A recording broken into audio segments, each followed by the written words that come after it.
amiga. Tá.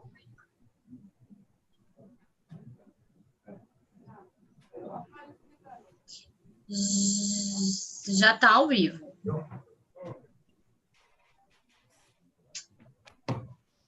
Olá. Boa noite, gente.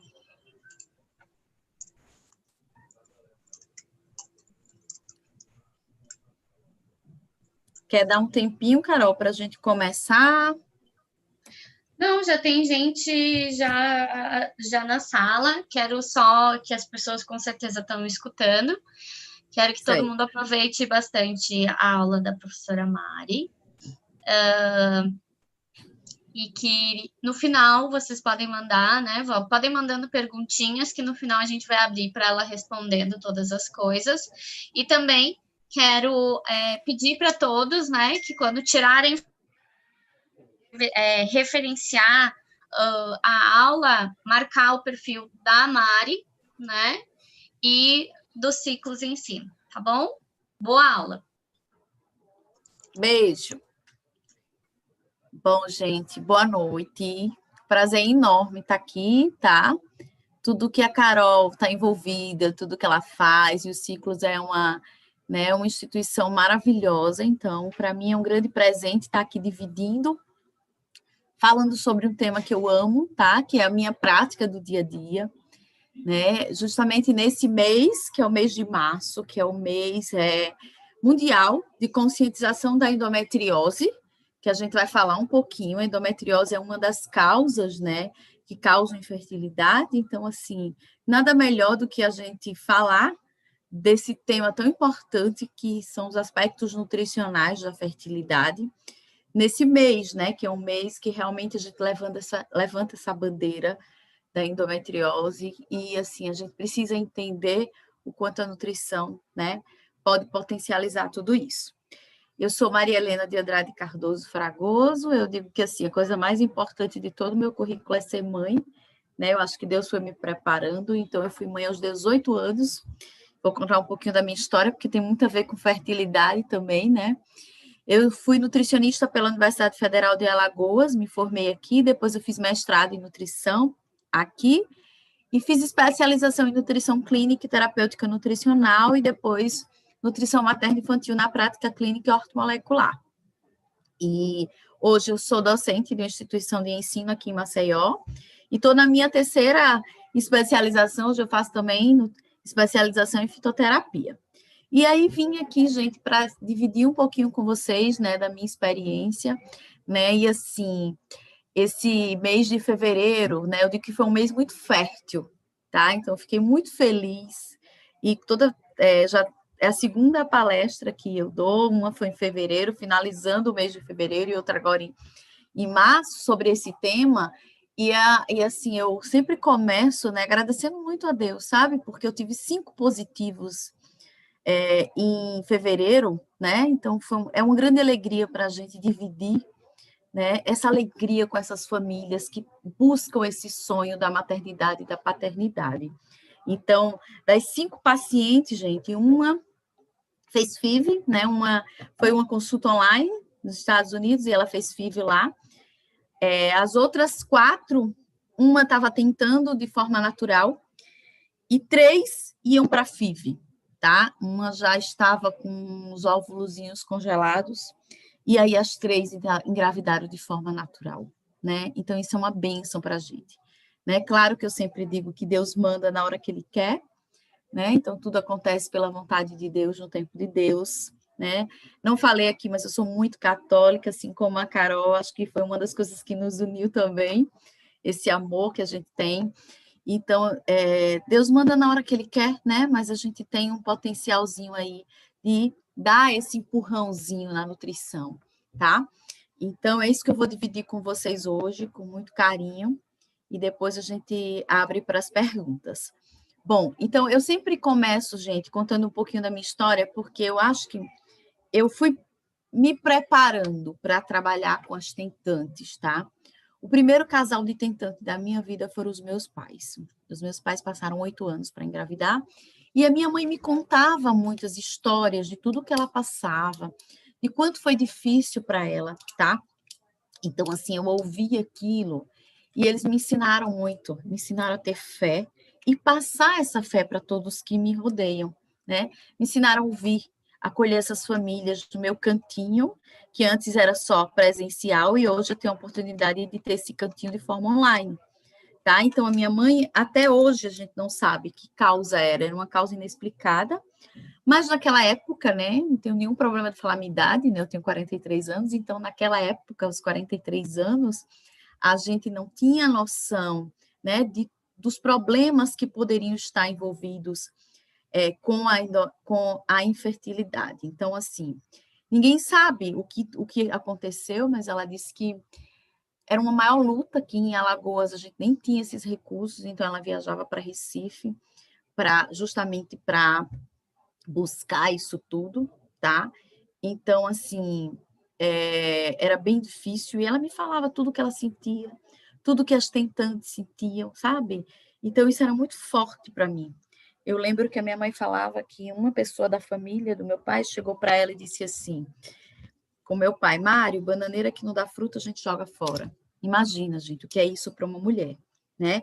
Então, a minha mãe me contava muita coisa e aquilo me doía no coração, mas eu agradecia a Deus, né, que pela fé dela e por tudo, ela conseguiu engravidar, né? Então, hoje somos 3 irmãos, tá? Então, assim, eu gosto muito de falar nas minhas aulas, porque eu acho que ela foi me preparando para tudo isso, tá? E aí, gente, a gente entra nesse tema de fertilidade, né?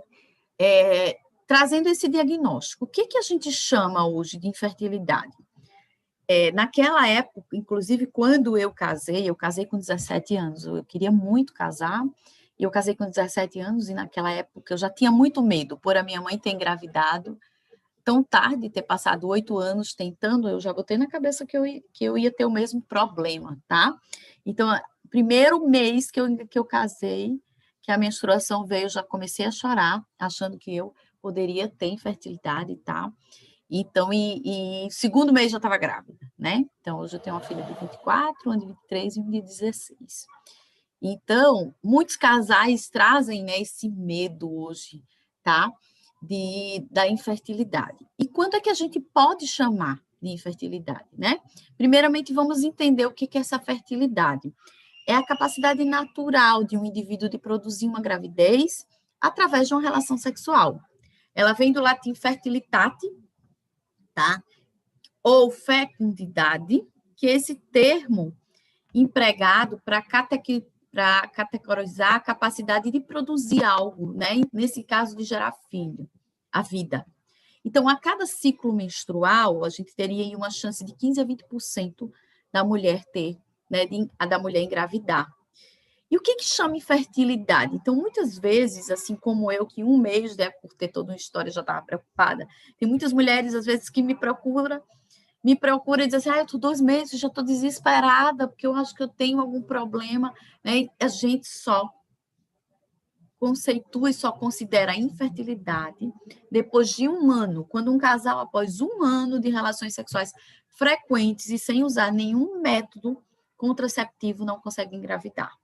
Hoje, o percentual que a gente chega para a gente é de 10 a 15% dos casais, tá?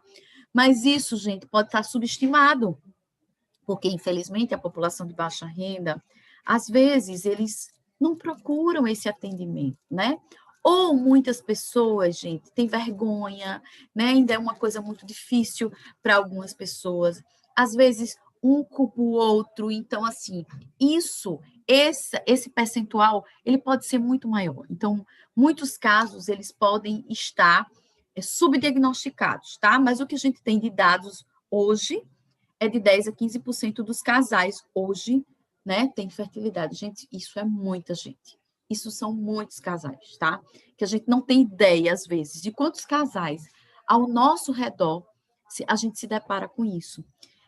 Eu costumo muito dizer assim, que a gente precisa ter muito cuidado, sabe? Quando a gente fica pressionando um casal para engravidar, tá? Então, assim, as pessoas às vezes têm a mania de, quando uma pessoa tem muito tempo de namoro, quando é que você vai casar? Quando você casa, quando é que você vai engravidar? Né? A gente pode ter duas situações. A gente pode ter um casal aí que eles não querem engravidar. Eles optaram em não querer, né? E quantas pessoas não buscam, né, a realização profissional para depois, né, e buscar esse sonho da maternidade e paternidade? Ou então algum casal que ainda não sonha com isso, né? Ou, que aí é justamente o que mais me preocupa, muitos casais estão tentando e não estão conseguindo. E, às vezes, existe uma pressão muito grande. Então, eu vejo muito isso no consultório. Eu já fiz vários stories falando sobre isso. E, pedindo às pessoas, gente, por favor, parem de pressionar casais a engravidar. Porque você não sabe o que está por trás disso. Tá? Então, eu tenho casais que buscam há muito tempo, tá? Então, assim, é uma coisa muito complicada. E esses casais precisam ser acolhidos pela nutrição, tá? A gente precisa acolher, a gente precisa ouvir. E eles são muito pressionados. Então, às vezes, são coisas que acaba quebrando muito, sabe? Alguns casais, eles às vezes começam a se olhar como se fossem objetos. Eu preciso de você para gerar. Tá? Então, assim, durante a aula eu vou contar vários depoimentos, vários casos de alguns casais que passaram por mim, tá? Bom, então, assim, o que a gente tem hoje de fatores relacionados à infertilidade? A gente tem que 20% dessas causas, né, são inexplicáveis. 20% pode ter múltiplas causas, uma mistura do sexo masculino e do sexo feminino. 30% da mulher, causas femininas, e 30% do homem. E não necessariamente só a mulher. Muitas vezes só essa mulher é culpada, só essa mulher é apontada. Mas, 30% das causas podem ser masculinas.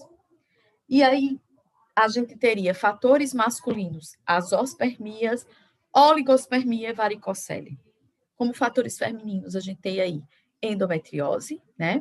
Como eu falei, mês de março é o mês mundial de conscientização da endometriose. E eu tenho um e-book que eu fiz com uma médica de reprodução assistida maravilhosa, tá? Esse e-book eu disponibilizo lá no meu Instagram, se vocês quiserem, só mandar para mim. Não estou conseguindo colocar ele lá na bio, mas quem tiver interesse, me pede esse e-book, tá certo? Que aí eu disponibilizo para vocês, posso mandar para a Carol também. Bom, então a gente teria aí a endometriose, a SOP, síndrome do ovário policístico, anovulação, predominância estrogênica e malformações uterinas. E a gente teria, gente, fatores de ambos os sexos, onde a gente vai atuar bastante, né, enquanto nutricionista. Deficiências nutricionais de vários nutrientes importantes que fazem parte dessa fertilidade. Desordens hormonais, exposição a xenobióticos, né, disruptores endócrinos, o excesso de peso, sobrepeso, obesidade, e o estresse oxidativo, a inflamação subclínica. Então, a gente vai atuar em todos esses fatores que podem estar envolvidos na fertilidade, na infertilidade masculina ou feminina. E aí a gente tem aí os 1.100 dias, né? Então, a gente já tem bem estabelecido os 1.000 dias, né? Que são extremamente importantes, como essa programação metabólica, essa janela de oportunidade, gatilhos para doenças. Então, esses 1.000 dias são os 1.000 dias de ouro, né? Que vai prevenir doenças nessa criança para o resto da vida. Então, nesse contexto, a gente vai ter gestação e os 2 primeiros anos de vida. E aí a gente tem esse contexto que seria, no mínimo, gente, do mínimo, 90 dias pré-concepção. Mas é do mínimo mesmo. Alguns estudos falam que para a gente realmente ter esses óvulos e esses espermatozoides prontos, a gente precisava trabalhar até por 1 ano, né? Então, no mínimo, a gente teria esses 90 dias, então a gente arredonda para 100, e a gente fala muito hoje em 1.100 dias, que são imprescindíveis para a gente gerar. Quando eu estou com um casal no meu consultório, eu sempre falo assim, a gente não quer só gerar, a gente quer gerar um bebê saudável, né? Então, por isso que é tão importante o homem e a mulher. Então, esses 1.000 dias são destinados às medidas que visam prevenir malformações fetais, né? Período para melhorar óvulos e espermatozoides, para melhorar a receptividade do endométrio. Muitas vezes, essa mulher engravida, mas ela não segura, ela aborta, né? E por que isso acontece? Porque algo relacionado à receptividade uterina, uma inflamação, né? Então, muita coisa relacionada à receptividade uterina. A gente também vai atuar corrigindo alterações metabólicas e deficiências de vitaminas e minerais tão importantes para esse processo de fertilidade. E vai promover reeducação nutricional. Os pais devem ser exemplos, né? Então, eu sempre digo assim, como você vai cuidar da sua criança? Se você não faz comidinha dentro de casa, você só come fora, você só come fast food, você só faz esse tipo. E quando a criança nascer? Porque até 1 ano a gente segura, depois de 1 ano, ela vai comer a sua comida.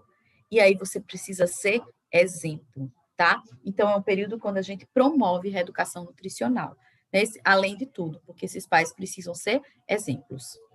Então, eu digo assim, ontem eu estava com uma gestante que a vida inteira teve transtorno, teve compulsão alimentar, e a gente conseguiu, né, conseguiu segurar o peso dela. Né? Ela está com 32 semanas, e ela veio para mim, ela tinha ganho 5 quilos em um mês, e ontem ela veio para mim, ela voltou, ela tinha ganho 1 quilo em um mês, né? E aí ela disse, doutora, por amor a gente consegue, né? Eu disse, pois é por amor que a gente consegue, tá? Então, um amor de mãe, ele é o maior amor que existe, um amor de pai é o maior amor que existe. Então, por amor, a gente faz isso. Então, a gente vai mudando, tá? Então, gente, aqui é só para a gente ter uma ideia de como é que acontece o processo de reprodução, né? Como é que eu vou gerar um bebê? Então, a gente tem aqui o ciclo ovariano, tá acelerando aqui os slides. A gente tem aqui esse crescimento desse folículo, ovulação, né? Até esse corpo lúteo. Envolve muito temperatura, né? Então, a gente tem aqui vários hormônios que são responsáveis por esses processos, tá? Então, a gente teria aqui o FSH, que é responsável pelo desenvolvimento dos folículos ovarianos, produção de estrógenos pelas células foliculares, o LH, que é um gatilho para a ovulação, e ele vai estimular as células foliculares e o corpo lúteo a produzir progesterona e gerar, né? Caso isso não aconteça, a gente vai ter toda a descamação para ter uma nova menstruação, certo? Então, isso acontece de forma natural. Se a gente a gente tem o processo de inseminação, né, onde ele vai coletar esse espermatozoide, né, e colocar nessa mulher, tá? E a gente tem o processo de FIV. A gente tem a estimulação com hormônios para estimular a ovulação, a gente teria a inseminação e a gente teria a FIV, né? Então, na FIV a gente tem, e a gente vai atuar tanto da forma natural quanto também na FIV. Então, a gente teria a estimulação dos ovários, né? Só que aí tudo isso vai acontecer com a suplementação, né? De vários hormônios. Então, a gente tem estimulação dos ovários, a gente tem a coleta dos óvulos, que a gente fala de a captação. Então, o casal vai para a captação, eu tenho coleta de óvulos e espermatozoides. Para, a partir daí, ter a união do óvulo com o espermatozoide em laboratório, né? Diferente da inseminação, ele vai colocar lá o espermatozoide, aqui ele vai fertilizar in vitro até transferir esses embriões. Então, hoje a gente tem vários testes que vão avaliar, os testes genéticos, que avaliam se existem malformações, tá? E a partir daí, a gente vai acontecer a transferência ou implantação desses embriões, e a partir de 10 a 14 dias a gente faz esse teste de gravidez, né, com o tão sonhado positivo. Então, tanto de forma natural, quanto por todos esses processos, né, de indução, de inseminação e por FIV, a nutrição tem um papel imprescindível. Não vai mudar tanto, tá, gente, o nosso papel dentro de todo esse processo. Então, quando a gente vai para uma FIV, né, a gente também não vai mudar tanto o olhar para a nutrição. E eu sempre digo o seguinte, quando eu estou diante de um casal, como aconteceu, né, com esse exemplo que eu dei, dos 5 casais, um foi FIV e 3 estavam indo para a FIV, né? E foram engravidar de forma natural. Então, eu sempre digo que nada é impossível, né? E aí, nesse contexto, a gente pode ir caminhando para uma FIV, mas isso pode acontecer de forma natural, dependendo de cada caso, tá? Depende da causa da infertilidade. E aí, eu acho essa figura belíssima. Essa figura, para mim, gente, ela representa, sabe, a importância dos dois, a cumplicidade dos dois, o amor. esse bebê, ele precisa ser gerado no amor, tá? Eu tenho um caso de uma paciente muito querida, e que essa paciente, ela era muito católica, então ela ficava lutando, porque ela ficava muito preocupada o que a igreja ia dizer da FIV, né? Então, assim, ela ficou muito indecisa se iria fazer ou não. E aí, o que acontece? Ela partiu para uma indução. Então, primeiro, vamos tentar a indução. Ela chegou a um ponto que ela disse assim, Mari, eu estava olhando para o meu marido como se ele fosse um objeto. Ele tinha que funcionar naquele dia, tá? E eu também. Gente, o ato sexual, ele tem que ser feito com amor, né? Então, não é assim, a gente não é robô, né? Que olha um para o outro fazer agora, não funciona muito assim.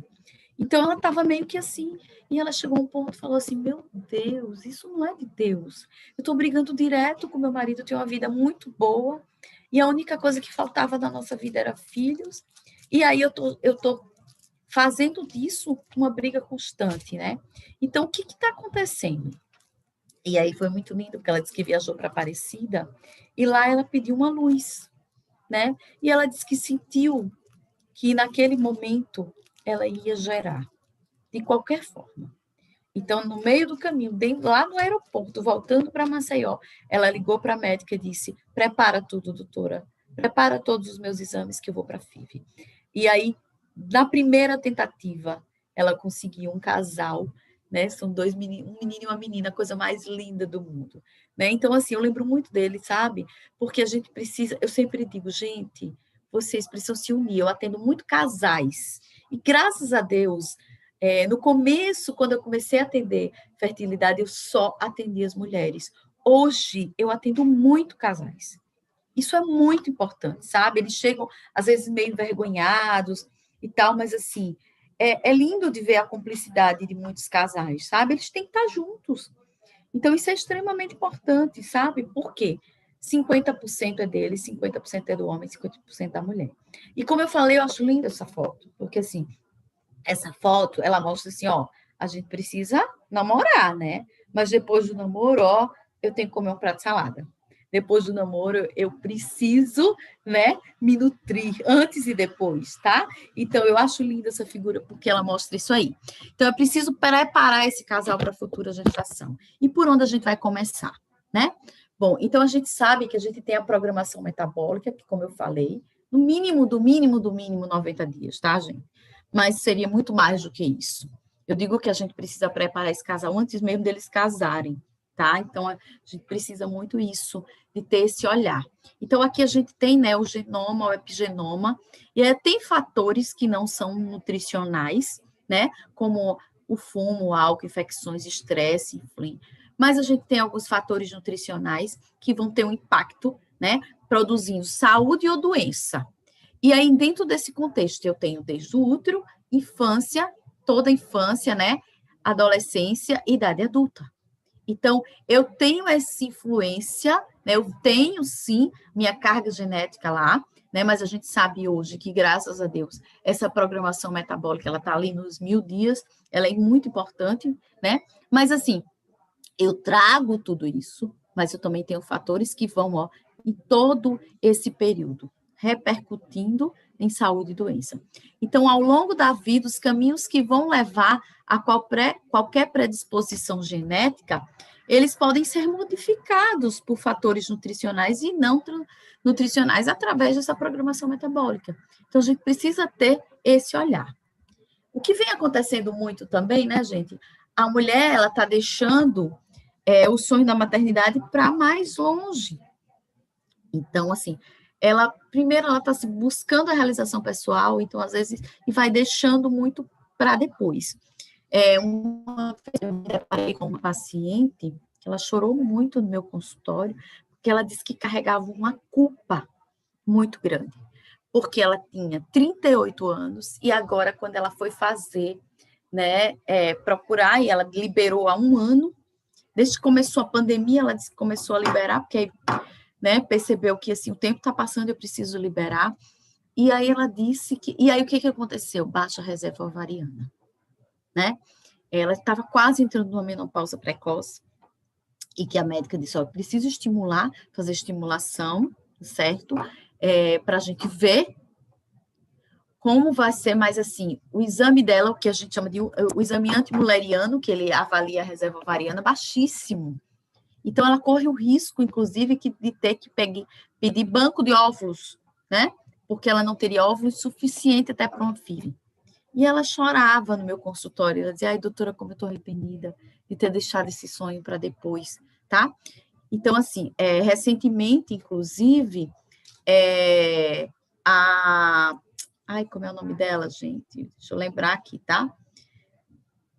Que ela falou nas redes sociais, tá? Que ela tinha infertilidade, tá? A Gabriela Pugliese, né? Ela colocou uma frase assim: se eu soubesse, teria congelado os meus óvulos aos 20 e poucos anos, né? Por quê? Porque ela está se deparando, tá? Com uma infertilidade, tá? Então, assim, por isso que ela foi muito importante ela divulgar isso para dizer às mulheres, né, que elas precisam se cuidar. Eu também, recentemente, atendi uma paciente que ela disse assim, eu nem tenho namorado, mas eu vim aqui porque o meu maior sonho é ser mãe. E eu vim lhe procurar para que você me diga o que é que eu não posso fazer. Achei muito interessante, sabe?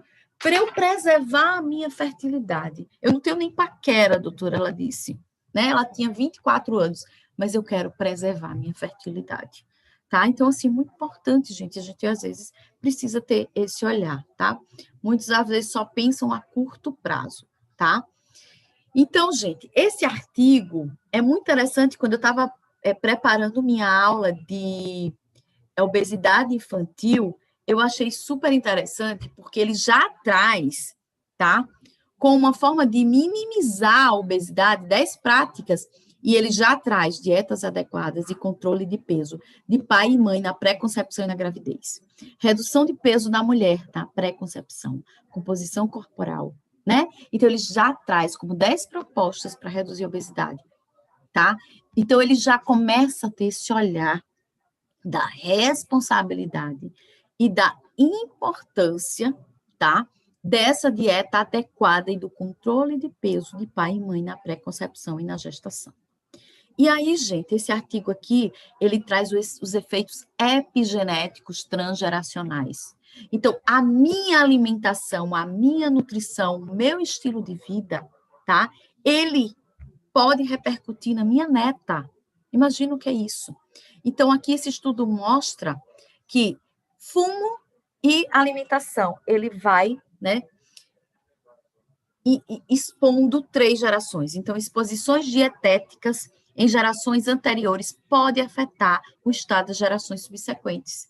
Então, uma mulher que está grávida, 3 gerações são diretamente expostas às mesmas condições ambientais ao mesmo tempo, né? Então, as células germinativas do futuro bebê podem sofrer efeitos da dieta da avó, né? Como também o tabaco. Então, isso é muito sério, a gente precisa realmente alertar para isso. E aqui a gente já entra na fertilidade do homem. Então, eu tenho aqui essa revisão, né, onde esse artigo ele mostra, um artigo de revisão, eles selecionaram 96 trabalhos de 2008 a 2018, 12 ensaios clínicos randomizados e 23 revisões sistemáticas e meta-análises. Eles compararam padrão alimentar, contagem total de espermatozoides, motilidade progressiva e contagem desses espermatozoides, tá? E eles viram que os antioxidantes eram eficazes na prevenção e tratamento da infertilidade masculina.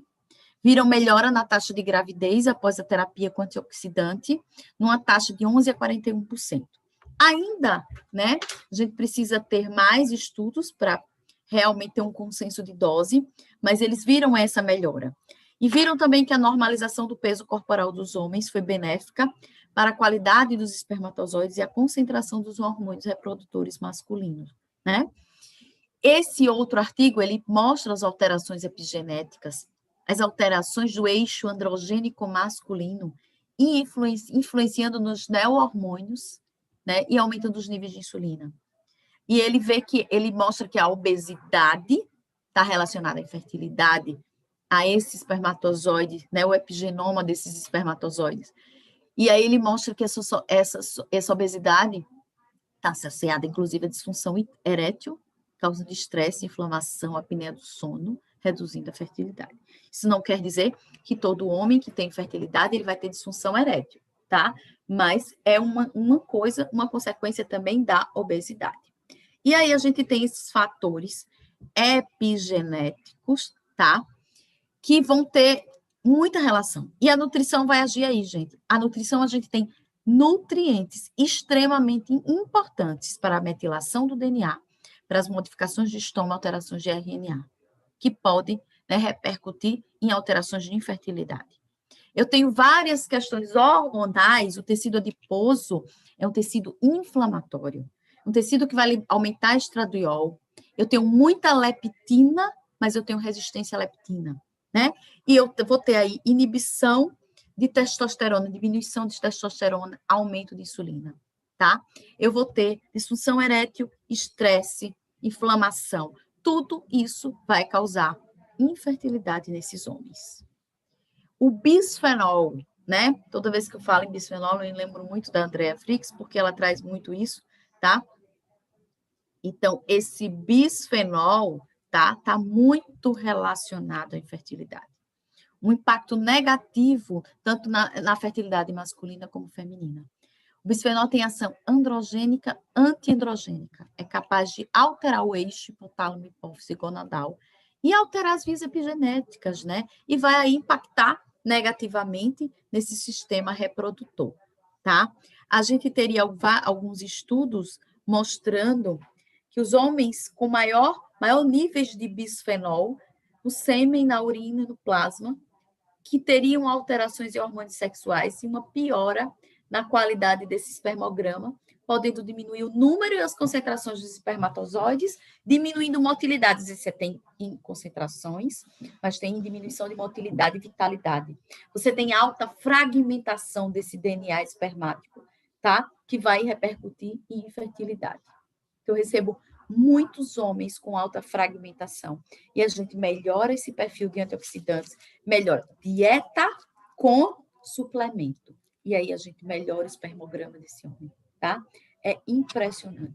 E alguns estudos mostram que tem um impacto até maior do que, às vezes, com as mulheres. E aí esse artigo, ele traz, gente, como é importante, então a revisão, né, sistemática, ele traz como é importante essas modificações e como algumas alterações nutricionais vêm repercutindo em fertilidade. Alto consumo de alimentos processados, baixo consumo de gorduras poliinsaturadas, alta ingestão energética, baixos níveis de antioxidante, altos de ingestão de gorduras saturadas, baixa frutas e verduras e legumes. Gente, está muito sério, porque hoje em dia muitas pessoas estão buscando uma dieta low carb, não tenho nada contra, acho que é uma excelente estratégia para muitas coisas, mas tem muita gente tirando fruta da alimentação, tá? E aí, a autoingestão de alimentos processados, ultraprocessados, e isso está mudando essas modificações nutricionais ao longo de 2 décadas, vem tendo impacto negativo na fertilidade.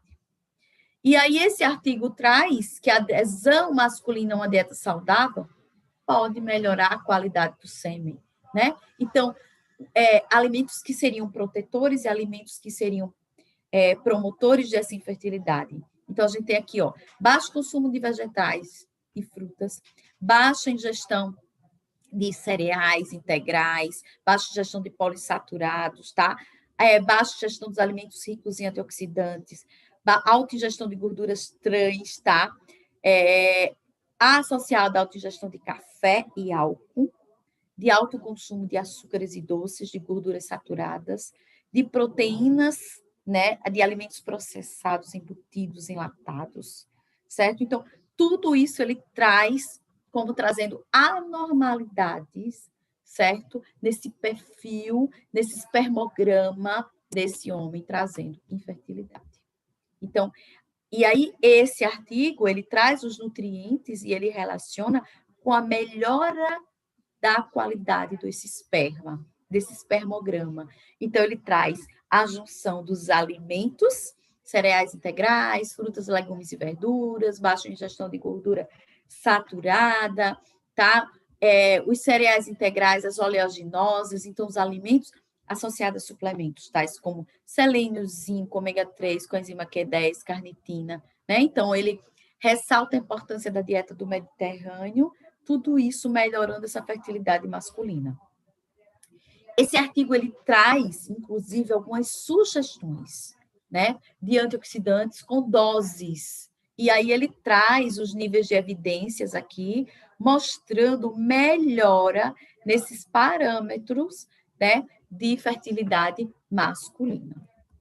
E aí, gente, a gente também tem uma situação muito importante, uma coisa, inclusive, que às vezes a nossa cultura traz, que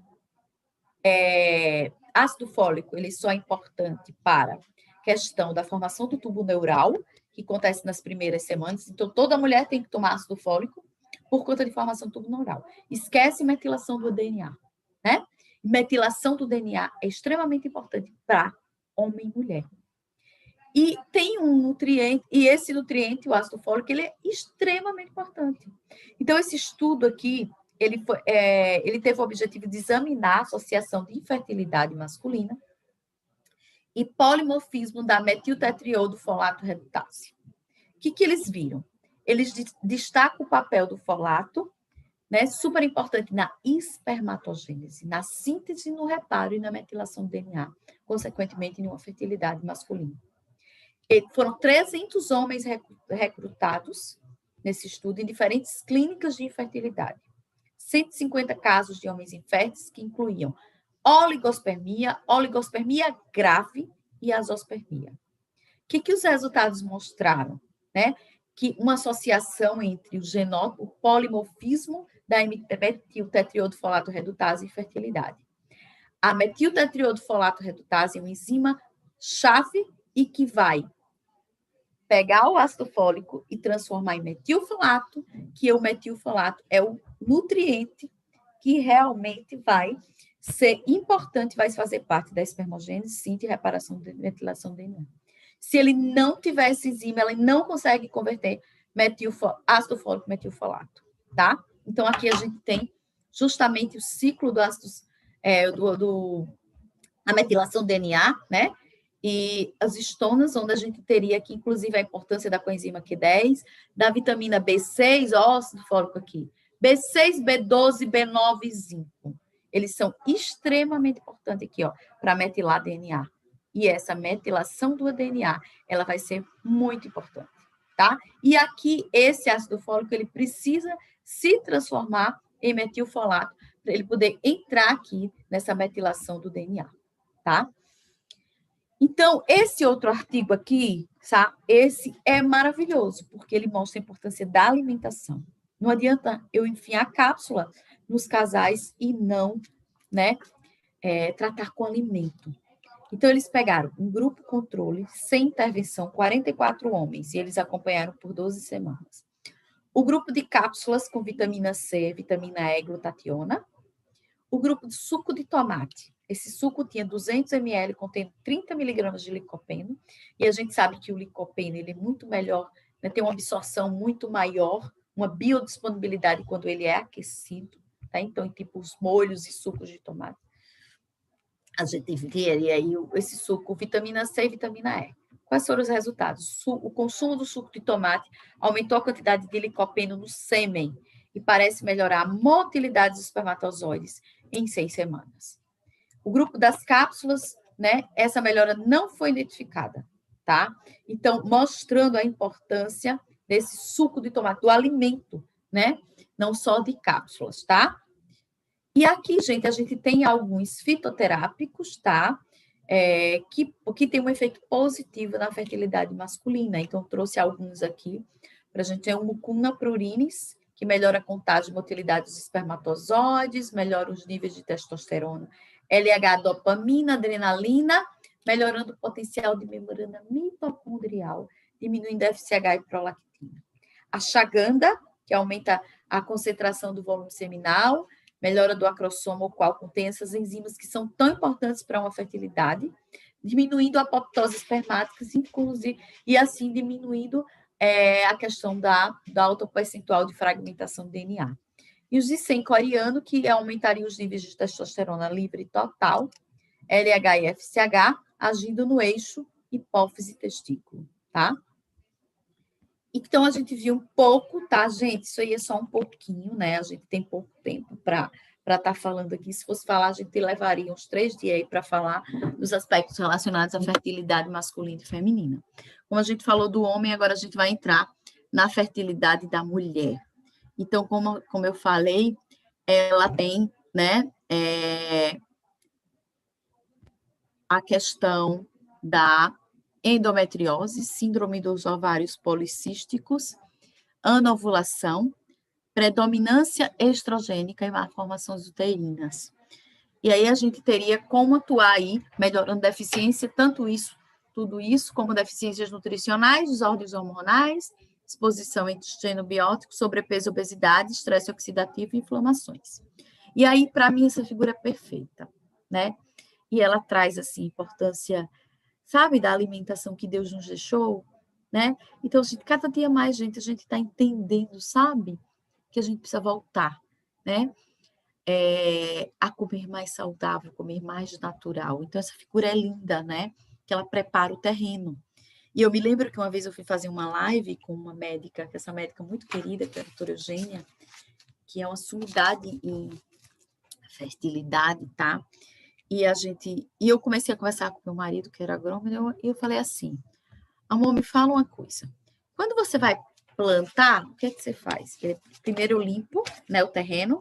Então, eu vou fazer uma limpeza, que é uma desinflamação, né? Eu vou analisar esse terreno. Então, eu vou fazer análise desse solo. Depois, eu vou nutrir esse solo para plantar. Então, é isso que a gente tem que fazer, gente, com essa mulher, tá? A gente tem que preparar o terreno. A gente vai desinflamar, desintoxicar, a gente vai analisar, né? E assim, todos os parâmetros nutricionais, que eu costumo falar do ABCD, tropométrico, bioquímico, dietético, exame físico. Tudo isso que o nutricionista faz. A partir daí, eu vou nutrir, né? Eu vou nutrir e vou preparando, né, em todos os momentos, em todas essas etapas, essa mulher para gerar, tá? Não só gerar, mas gerar um bebê saudável. Então, essa figura para mim é perfeita. E aí, gente, quando a gente entra na fertilidade masculina, a gente vê a importância da obesidade. Hoje, antes da aula, eu estava atendendo uma paciente justamente com SOP, que engordou, né, muito nessa pandemia e piorou, né, a questão da SOP. E aí a gente vê tudo isso, tá? Então, o que essa gordura vai fazer? Primeira coisa, a gente tem que olhar para esse tecido adiposo como tecido inflamado. Eu vou ter aí atresia folicular, eu vou ter, né, aumento de aneuploidia, eu não tenho esse óvulo perfeito, esse embrião perfeito, e aumento de apoptose desse folículo. Eu vou ter diminuição da receptividade do endométrio. Muitas mulheres até engravidam, mas perdem, porque diminui essa receptividade pela inflamação do tecido adiposo. Eu vou ter aumento de leptina, fator de necrose tumoral, interleucina, tá? Todos esses fatores aqui, fatores inflamatórios. Diminuição de gonotrofinas, né? Então, tudo isso, gente, vai repercutir em aumento de resistência insulínica e hiperinsulinemia, que vai repercutir em baixa reserva ovariana, causando infertilidade. Esse outro artigo, ele relaciona o IMC, apesar da gente saber das limitações do IMC, porque é muito importante quando eu avalio composição corporal, percentual de gordura e massa muscular, mas nesse contexto eu vejo que os marcadores de reserva ovariana, esse artigo traz, foram significativamente menores em obeso, em mulheres obesas do que a não obesa. Então, o IMC estava negativamente correlacionado em todas as mulheres estudadas, né? Então, o sobrepeso e a obesidade leva a baixa reserva ovariana, tá? E a gente teria aí uma alteração na expressão gênica desses hormônios, né? Porque a obesidade central, ela leva um quadro de insulinemia. Aí a gente vai ter alterações na liberação de testosterona e outros andrógenos, causando SOP, com menstruações irregulares, né? Podendo impedir a ovulação. Além do mais, eu vou ter muita leptina, mas eu tenho uma resistência à leptina. E a gente tem uma possível ação da leptina na reprodução pela questão da nidação, que é a implantação do bastocísteo no útero. Então, essa leptina, ela é extremamente importante para isso, mas no obeso, apesar dele ter muita, ele tem resistência, tá? E aí, nesse caso, tanto o excesso como a falta de leptina pode causar infertilidade. A gente tem a SOP, síndrome do ovários policísticos, que é uma condição, gente. Hoje, a paciente que eu atendi, uma paciente que descobriu o SOP com 16 anos e começaram a tratar só com anticoncepcional, sabe? Não existe uma conscientização para essa mulher não engordar, não existe uma conscientização dela equilibrar a questão dos carboidratos da dieta para diminuir essa resistência insulínica. Não existe, gente. Então, eu tenho aqui um ovário cheio de cistos, né? Com os níveis androgênicos bastante elevados e que vai repercutir, tá? Em baixa reserva ovariana, né? Então, muito presente em 6 a 16% da população estudada, dependendo do critério, porque muitas vezes ela não é diagnosticada, ela é uma das principais causas que causa hiperandrogenismo e anovulação, tá? E aí, um dos tratamentos maravilhosos que a nutrição trabalha é o inositol, uma vitamina que é tão importante que eu tenho no alimento, mas que muitos estudos mostram a importância da suplementação. O inositol parece regular os ciclos menstruais, melhorar a ovulação, melhorar as alterações metabólicas da síndrome da SOP, né? Então, essa aqui é uma revisão sistemática de 10 ensaios clínicos que mostraram os efeitos do inositol como agente indutor de ovulação. E a gente teria os dois lados, tá, gente? Não adianta também só pensar em obesidade, não. Mulheres que têm níveis de gordura menos de 15%, e hoje a gente tem. É difícil ter menos de 15%? É, gente, mas hoje em dia tem mulheres que têm, tá? Quando tem ou às vezes até menos do que isso, pode impactar em infertilidade, certo? Mulheres que fazem uma redução drástica de carboidrato, retirindo frutas, legumes e verduras, tirando nutrientes tão importantes e antioxidantes, tá? E às vezes acham que cápsula vai resolver todos os problemas, precisamos do alimento, tá? Então, tanto os níveis acima como abaixo podem repercutir em fertilidade. Aqui a gente tem, né, polimorfismos genéticos também que precisam ser investigados. No caso da trombofilia, ela acaba sendo fator de risco para hiperhomocisteinemia, que está relacionada às trombofilias, né? Então, detecta também, além da MTHFR, a gente tem esse fator 5 de Leydig protombina. Então, eles estão relacionados, são fatores de risco para hiperhomocisteinemia, relacionados às trombofilias, infertilidades, podem causar abortos de repetição. Uma coisa absurda é que, assim, a Sociedade Brasileira de Obstetrícia, ela só pede para investigar, para a mulher investigar, no mínimo depois do segundo aborto. Gente, quem já sofreu um aborto sabe como é difícil. Por que eu só tenho que investigar depois do segundo, terceiro aborto? Né? Então, assim, abortos de repetição, perdas gestacionais do primeiro trimestre, pré-eclâmptica, síndrome de Down e doenças cardiovasculares. Aqui mostrando, né, aquilo que eu falei, da forte associação da MTHFR, metiltretiodofolato redutase, tão importante, né, para conversão do ácido fólico e metilfolato. Muitas vezes eu tenho lá alta gestão de ácido fólico, porém esse ácido fólico não está disponível, porque ele precisa ser na forma de metilfolato, e se eu tenho polimorfismo, eu não consigo ter atuação da MTHFR. E aí, justamente, né, eu vou ter realmente essa quebra desse ciclo daqui, tá? Uma outra coisa importante com relação a esse polimorfismo é que algumas crianças, esse artigo mostra que está relacionada, o polimorfismo, ele está relacionado a TDAH e até o TEA, tá? Pela deficiência de ácido fólico. Então, por isso que também, além da infertilidade, é importante que eu estou preparando esse casal para gestar, tá? Aqui o bisfenol, né, como eu falei da fertilidade feminina e masculina, ele também altera a capacidade reprodutiva feminina, afeta a morfologia e função do oviduto, útero, ovário, eixo hipotálamo, hipófise ovariana em modelos de animais. Esse artigo, gente, ele é muito interessante, porque ele traz um grande problema para a gente, né?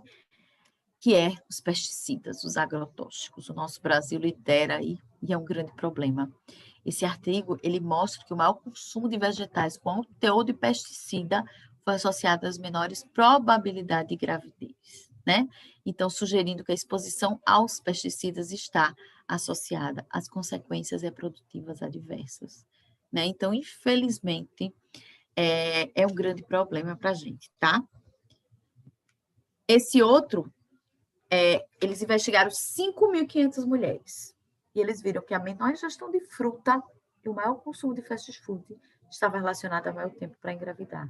Gente, eu fico para morrer quando eu estou diante de um casal que eles chegam para mim, mais as mulheres que dizem que estão em dieta low carb, que não comem fruta. Gente, não pode acontecer num casal que busca essa fertilidade. Tá aí os estudos mostrando a importância desses antioxidantes do alimento, não é só suplemento. E esse artigo ele é interessante que ele coloca que pequenas mudanças na ingestão podem ter impactos positivos para melhorar a fertilidade, né? Esse outro mostra que a ingestão de fibras de diferentes fontes não estava relacionada ao risco de infertilidade, tá? Mas a ingestão de carboidratos e carga glicêmica na dieta estavam associados ao risco aumentado de fertilidade por anovulação em uma corte de mulheres, né, que aparentemente eram saudáveis, mas que o índice glicêmico da dieta estava positivamente relacionado a essa condição, mostrando a questão do carboidrato, do metabolismo da insulina e da glicose na fertilidade. Né? Então, causa resistência insulínica que vai prejudicar a reserva ovariana. Esse outro aqui, de cima, ele coloca que o consumo de peixe está relacionado com maior probabilidade de nascimento após o tratamento de infertilidade em casais de FIV. E, por outro lado, a ingestão de carne processada foi associada a menor taxa de fertilização. Tá? Esse outro, ele é muito interessante porque ele analisou a ingestão de proteínas animal e vegetal. E ele, de 18.555 mulheres, sem histórico de fertilidade, foram acompanhadas quando tentavam engravidar, durante 8 anos. 438 tinham infertilidade. E ele viu que consumir 5% da ingestão de energia como proteína vegetal, e não como animal, foi associado a mais de 50% do risco de infertilidade, mostrando que a substituição de fontes de proteína animal por vegetal reduziu o risco de infertilidade ovulatória, ou seja, melhorou reserva ovariana. A substituição desse excesso de proteína. E tem muita gente com excesso de proteína animal, dietas low carb com excesso de proteína animal, tá? Uma outra coisa importante é avaliar as plantas medicinais com potencial de infertilidade, né, ou de abortos, então a gente precisa ter muito cuidado. Então, esse documento aí, ele traz várias, né, plantas medicinais com esse potencial. Eu trouxe só o hibisco aqui para destacar.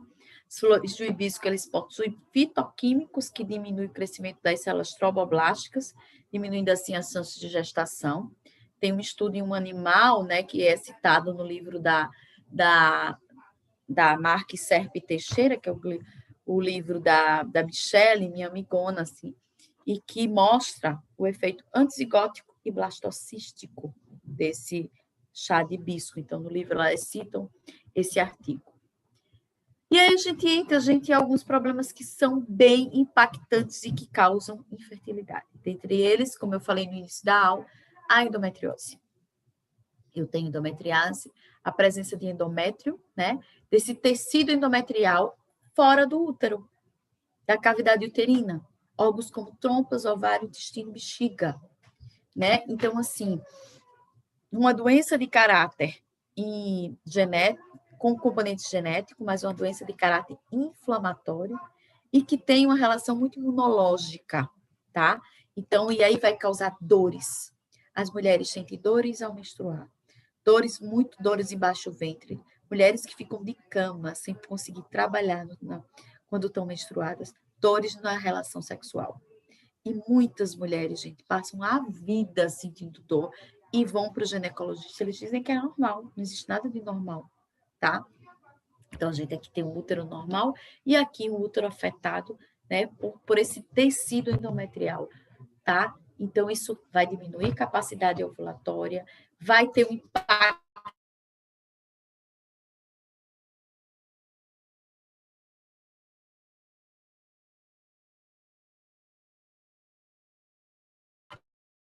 acho que travou aqui, deixa eu voltar.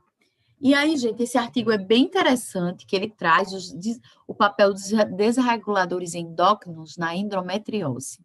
Então, ele traz as dioxinas, tá?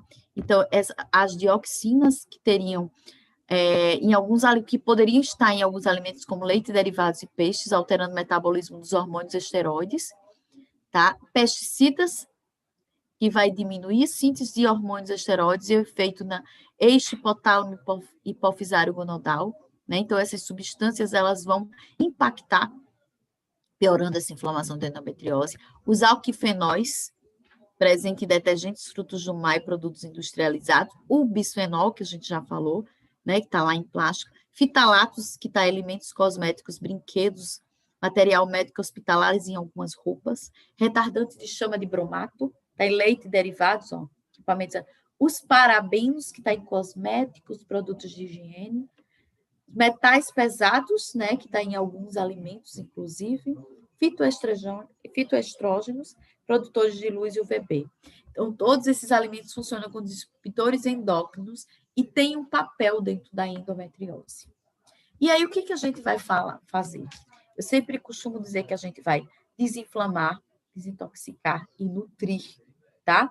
Então, utilizar os alimentos para diminuir processos inflamatórios em alimentos, gente, e vão auxiliar na desinflamação, agindo como antioxidante, agindo na prevenção e tratamento da invasão de lesões do endométrio, né? Hoje eu estava até conversando com a representante de um laboratório que tem uma cúrcuma e ela me mostrando, eu falei, né? Cúrcuma é excelente, gente. Eu uso no alimento e eu posso usar suplementações, tá? Então, aqui eu tenho alimentos que podem ser usados, sim, na alimentação e suplementações. E aqui a gente tem alguns nutrientes que são importantes para nutrir na endometriose. Vitamina D, com papel imunomodulador, na redução de cascata de mediadores inflamatórios.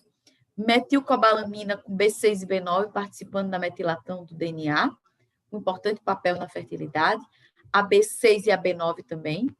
A B6, sua formativa, vai se ligar aos receptores hormonais de estrógeno, progesterona e testosterona, melhorando a ação, né, que é tão intensa na endometriose, e sendo também cofator de triptofano, melhorando sintomas de TPM. Ômega 3, por seu potencial anti-inflamatório, e também por auxiliar na ação da insulina, né, e melhorando dessa forma capacidade ovulatória. As vitaminas A, C e E, com potentes antioxidantes, diminuindo aí essa inflamação no endométrio. O NAC, N-acetilcisteína, com ação maravilhosa antioxidante, diminuindo a proliferação dessas células endometriais. Glicina, que está lá na passiflora, que tem uma ação inibitória da enzima aromatase, que vai bloquear a conversão de testosterona e estrógeno. Ácido fólico, né, tão importante para a metilação do DNA. Lembrar sempre do polimorfismo da MTHFR. Zinco e selênio como cofatores de enzimas, né, antioxidantes, tá? Resveratrol, pela sua capacidade antioxidante e inflamatória, e a coenzima Q10, que além de ter uma ação antioxidante, vai melhorar a produção de energia pelas mitocôndrias, atuando na maturação dos óvulos, na formação de embriões de melhor qualidade. E ainda tem estudos mostrando o aumento das chances de implantação. A gente está destacando aqui na endometriose, gente, mas independente da endometriose, eles teriam esse papel na fertilidade de forma geral. Então, aqui a gente chama de ampulheta dos fatores nutricionais da fertilidade, né? Fatores que eu preciso aumentar, fatores que eu preciso diminuir. Eu preciso diminuir café, álcool, alimentos processados, ultraprocessados, gorduras trans, gorduras saturadas, né? Eu preciso aumentar legumes e verduras. Eu preciso aumentar gorduras mono e poliinsaturadas, de forma geral. Né, os alimentos ricos em antioxidantes, cereais integrais, as oleaginosas, né, os alimentos ricos em vitaminas A, C, E, selênio, zinco, magnésio também tem um importante papel. Então, seria a ampulheta dos fatores nutricionais, tá? E dentro desse contexto, a gente traz esse artigo, onde a gente vê melhora da saúde reprodutiva feminina, reduzindo o risco de infertilidade.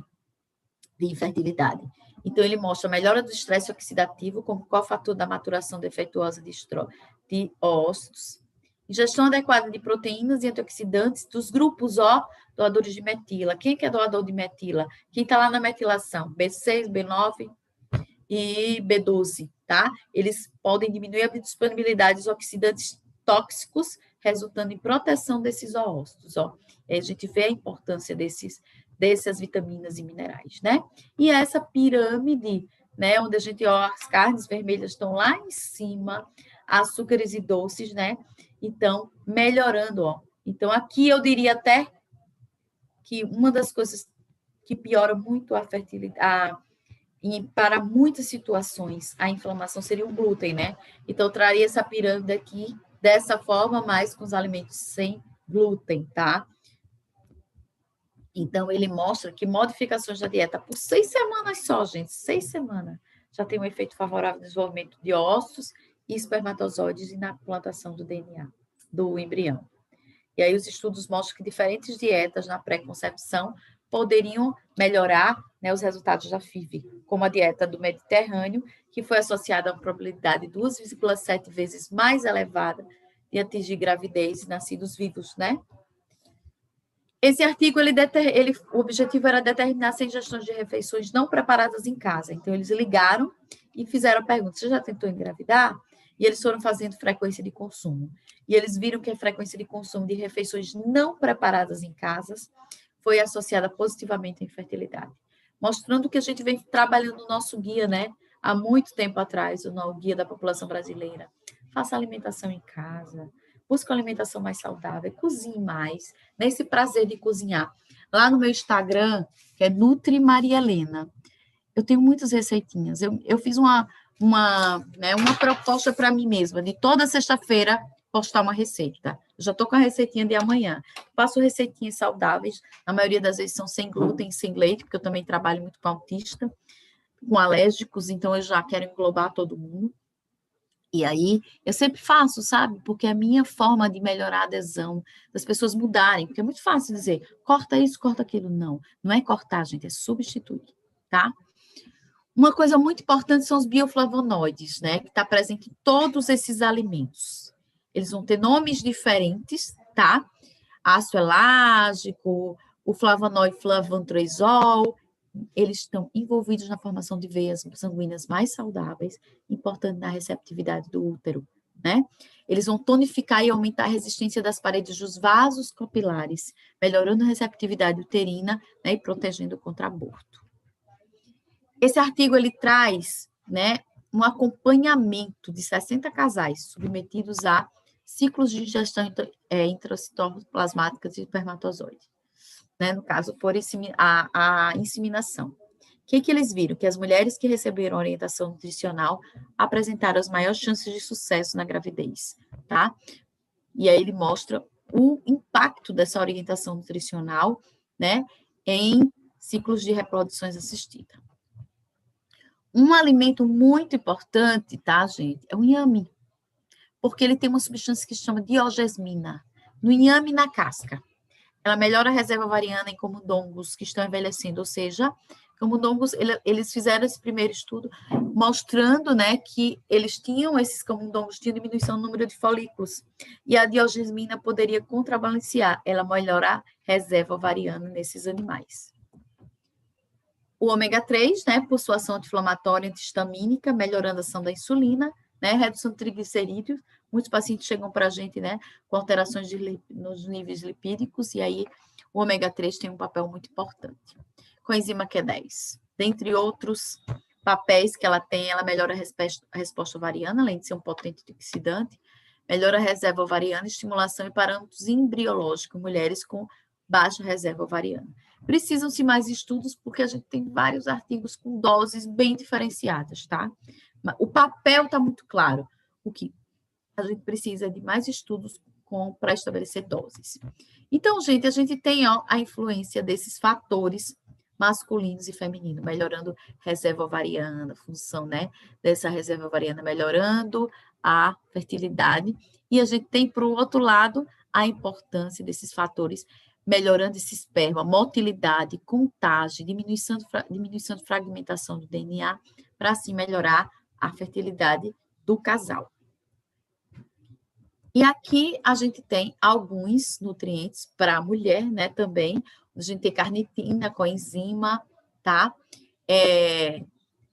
O NAC, N-acetilcisteína, vitamina E, ômega 3, e suas possíveis funções, melhorando a fertilidade dessa mulher. Vitamina D, gente, extremamente importante. Tem um papel extremamente importante na reprodução, na gestação, né? Mas ela vai aumentar a atividade da acrosina, que é a principal proteinase presente no acrossoma desses espermatozoides maduros. E o que a acrosina vai fazer? Ela tem uma especificidade semelhante à tripsina. Ela está lá acumulada no acrossoma, na sua forma precursora, que é a proacromiosina. E ela vai ativar a lise da zona pelúcida. Com isso, vai abrir portas para esses espermatozoides, através dessas camadas licoproteicas, né, para ele chegar nesse óvulo, tá? Ela vai regular a expressão do hormônio antimuleriano nas células glandulosas, e a gente tem receptores de vitamina D no endométrio e no ovário. Então, e aí ela vai atuar com um papel imunológico, anti-inflamatório, estimulando a esterogênese ovariana, melhorando a reserva ovariana.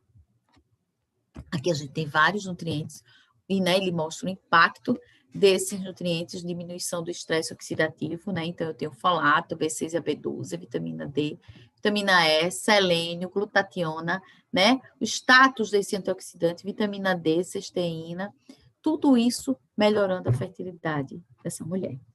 A gente teria aí o Vitex, que melhora a fase lútea, causando uma hiperprolactinemia latente, estimulando a produção de progesterona na segunda fase do ciclo, aumentando os níveis de 17-beta-estradiol, melhorando síndrome pré-menstrual e melhorando a regularidade do ciclo, né?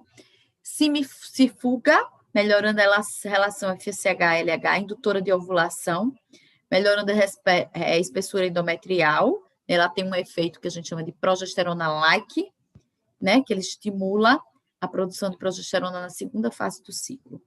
E a glicirra glaba, que contém um fitoestrógeno que pode induzir a ovulação e, consequentemente, a gestação pela ação estrógeno-like. Então, alguns citoterápicos que estão aí agindo, a gente precisa de mais estudos por conta de doses, mas eles têm uma ação muito importante, melhorando essa fertilidade feminina.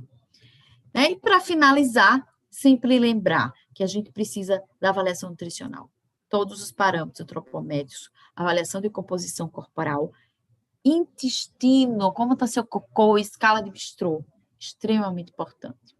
E os parâmetros, exames de parâmetros de interesse nutricional, né, associados parâmetros, né, de fertilidade, que muitas vezes vem dessa médica, né, de que trabalha com reprodução assistida. Às vezes eles morrem de medo de ir para uma médica de reprodução assistida, e você tem que ter medo. Ela é a médica que vai investigar. Ah, doutora, eu não quero fazer FIV. Não, mas a médica não é só para isso, ela vai investigar, tá? As causas da infertilidade. Só para destacar aqui, tá, gente, que doença celíaca, por toda a atrofia das velocidades, pode causar infertilidade, tá? Então, esse artigo mostra a importância de fazer esse rastreamento dos anticorpos antigliadina, antiendomísio e antiglutaminase, nesse rastreamento da infertilidade. E o nosso famoso microbioma. O controle da microbiota hoje é parte essencial desse tratamento, porque ele está associado positivamente com imunidade, né, com desinflamação, detoxificação. E aí a gente destaca a importância dos pré-bióticos e dos pró, os pré, principalmente vindo dos alimentos, tá? Uma boa gestão hídrica, imprescindível para a gente manter esse microbioma saudável. Então, esse artigo, ele traz aqui ele destaca até a relação da desbiose e da SOP, né, causando SOP. Desbiose causa resistência insulínica, que piora ainda mais a SOP. Uma ação também na endometriose, já que é uma doença inflamatória, que tem caráter imunológico, né, e várias alterações hormonais. Então, a microbiota está responsável por tudo isso. E aí ele cita nesse artigo os probióticos que podem modular a desbiose na fertilidade e melhorar a fertilidade. Então, ele destaca como um papel positivo na restauração da microecologia vaginal no tratamento da vaginose bacteriana. E aqui, gente, para finalizar, esse é o nosso prato saudável, né?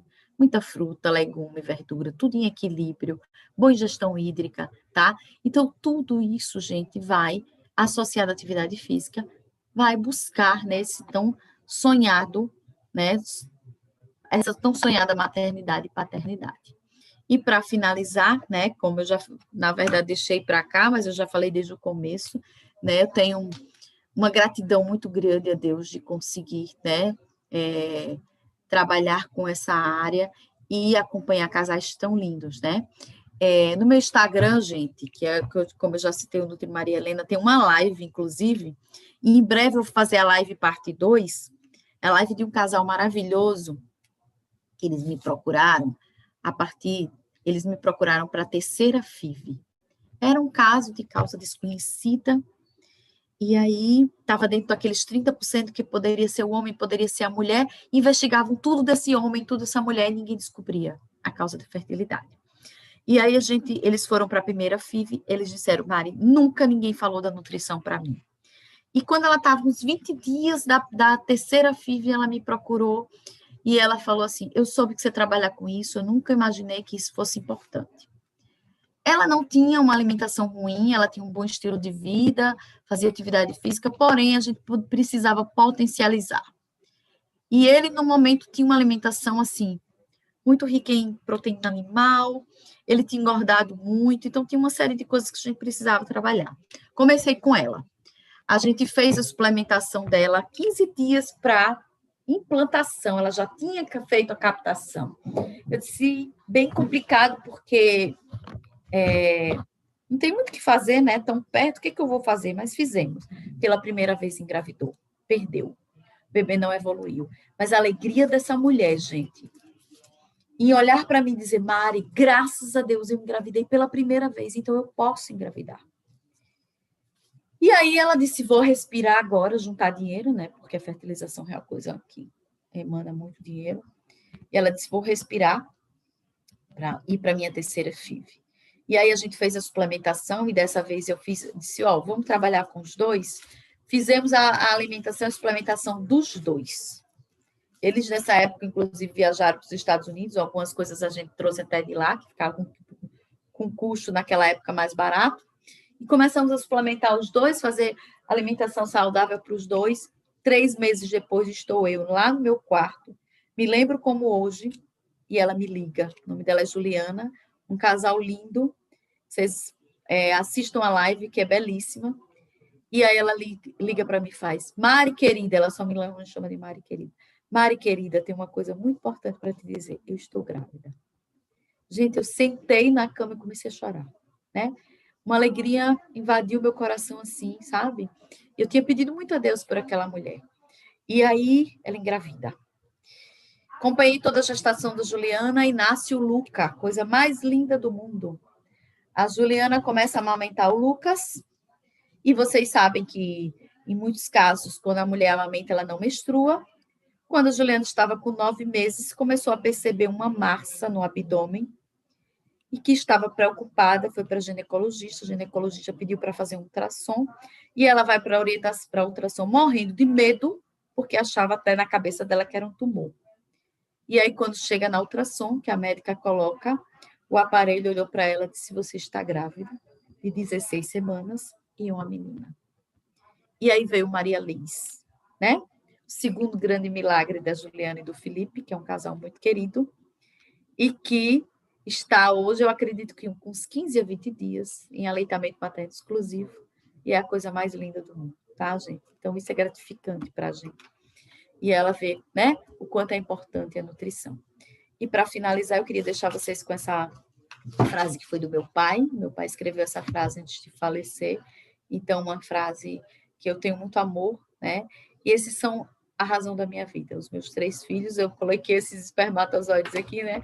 Porque eu digo que esses 3 foram os que chegaram lá, né? A razão da minha vida. Então, a arma do Senhor é o amor. Use-a. Então, é assim que a gente tem que botar muito amor em tudo que a gente faz. Né? Amo ser nutricionista, amo trabalhar com essa área. Espero que tenha colocado uma sementinha aí para vocês do que é a nutrição na fertilidade. Então, desde já agradeço, um beijo no coração e fiquem com Deus. Oi, amiga. Oi. Vou ver o que tem aqui de pergunta, vou atualizar. Eu fico aqui mesmo. Fique aí. Saio da tela. Estou voltando para o começo só.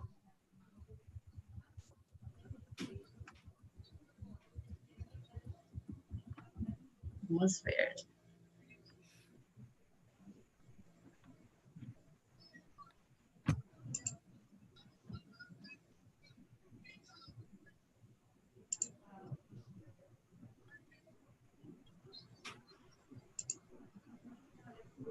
Tá demorando um pouquinho só para atualizar aqui, mas eu já vou mandar. Várias pessoas te agradecendo pela aula, né? Que foi maravilhoso. Oh, que bom. Gente, aproveitem que a Mari está aqui, né? Ela fez uma aula, aliás, ela não fez uma aula, né? Ela deu um show aí durante 1h20, que é difícil a gente conseguir falar só 50, 40 minutos, né, amiga? Ai, não consigo, né? Eu não consigo, a gente fala muito. De falar. Então, a gente é muito parecida, porque a gente fala demais, né? Então, tem a Karime, tá mandando uma pergunta para ti. Como se descobre a intolerância ao glúten? Então, eu botei até um artigo na aula, tá? A gente tem os exames que são os exames marcadores sorológicos, antiendomísio, antitransglutaminase e antigliadina. O endomísio e a antitransglutaminase, que são os mais importantes, são exames de sangue que vão detectar os marcadores. Uma coisa bem importante que é o paciente precisa estar comendo glúten para esse exame dar realmente um valor real. E aí, quando esse exame dá positivo, tá? O padrão ouro para fechar o diagnóstico é a biópsia do intestino delgado. Então, o paciente ele faz uma endoscopia, onde o gastro ele tira um pedacinho pequenininho para biopsiar da primeira porção do intestino delgado, e a partir daí ele fecha um diagnóstico, porque ele vai ver lá que tem atrofia de vilosidade, e tem uma classificação para ela que se chama classificação de Marsh. Esse nome Marsh foi justamente do cara que descobriu essa classificação. Então, ele vai ter infiltrados, sabe? E aí ele vê todos esses marcadores inflamatórios e essa lesão, que é a atrofia da primeira porção do intestino. Mais alguém com alguma pergunta que queira falar? Uma coisa importante, tá, Carol? Desde 2009, a gente não tinha CID para doença celíaca. Então, desde 2009, quando surgiu o CID, o SUS liberou esses exames pelo SUS. Então, é um exame disponível pelo SUS e pelos planos de saúde. Porém, alguns planos ainda ficam querendo negar, e o SUS está sendo bem difícil de liberar, mas eles têm obrigação. Então, você pode até entrar no Justiça aí, que é causa ganha, porque desde 2009 esses exames são liberados pelo SUS. Galera, isso já é uma informação incrível que a gente pode repassar. Isso. Bom,